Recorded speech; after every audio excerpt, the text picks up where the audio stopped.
देश का मिजाज साउथ। लेट्स माइक देश का मिजाज और खबरें दक्षिण भारत से। तमिलनाडु में अन्ना डीएमके के महासचिव के पलानीस्वामी ने साफ तौर पर कहा है कि पूर्व समन्वयक ओ पन्नीर सेल्वम के लिए पार्टी में कोई जगह नहीं है। चले में मीडिया से बातचीत में उन्होंने कहा है कि पन्नीर सेल्वम को पार्टी के सामान्य परिषद की सर्वसम्मति से पारित प्रस्ताव के आधार पर धोखाधड़ी के आरोप में निष्कासित किया गया था। अब उनका फिर शामिल होने का प्रस्ताव पूरी तरह अस्वीकार है। पलानीस्वामी ने टीवी के प्रमुख विजय पर भी आरोप लगाते हुए कहा है कि करूर में हुई भगदड़ के बाद वे मृतकों के परिवारों से मिलने तक नहीं गए, जिसमें 41 लोगों की मौत हो गई थी। उन्होंने सवाल उठाया कि ऐसी स्थिति में राजनीतिक पार्टी चलाने का क्या मतलब है।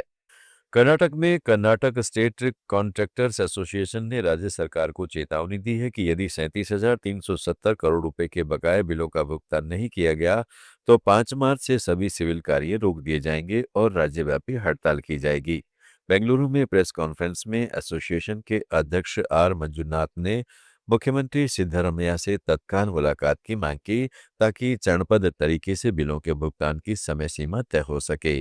उन्होंने आरोप लगाया है कि कांग्रेस सरकार में रिश्वत की मांग कम होने के बजाय बढ़ी ही है, जिससे छोटे ठेकेदारों को गंभीर संकट का सामना करना पड़ रहा है। सबसे ज्यादा बकाया वाटर रिसोर्सेज में 13,000 करोड़ और पीडब्ल्यूडी में 8,370 करोड़ रुपए हैं। लेट्स माइक देश का मिजाज साउथ।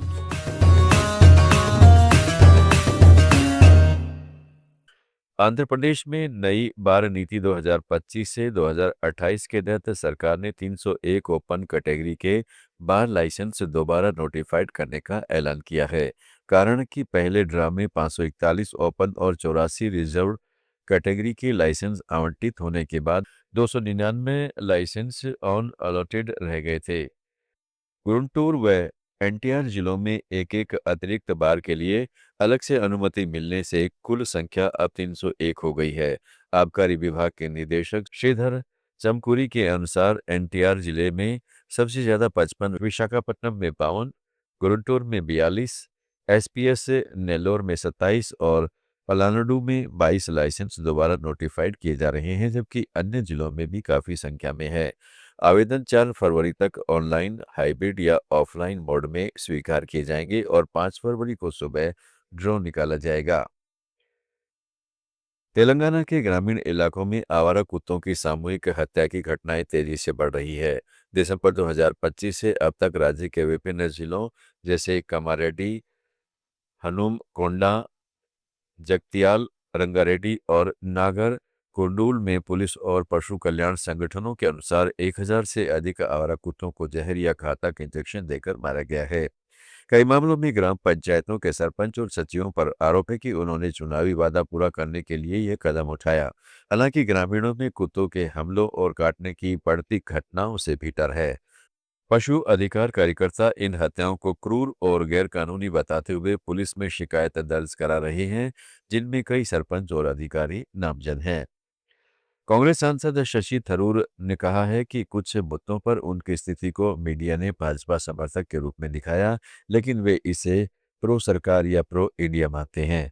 तिरुवनंतपुरम में मीडिया से बातचीत में उन्होंने स्पष्ट किया है कि अंतर्राष्ट्रीय मामलों पर वे राजनीति करने के बजाय देश हित में बोलना पसंद करते हैं और यह उनकी पुरानी राय है। वे पार्टी के प्रति वफादार हैं, लेकिन राष्ट्रीय हित को पार्टी की राजनीति से ऊपर रखते हैं। यही वजह है कि पार्टी के भीतर उनकी छवि को लेकर सवाल उठ रहे हैं। पुडुचेरी में श्री मनकुला विनेगर इंजीनियरिंग कॉलेज में राष्ट्रीय स्तर के एआई हैकाथॉन एआई इग्नाइट ने देश भर से बड़ी संख्या में प्रतिभाओं को आकर्षित किया है।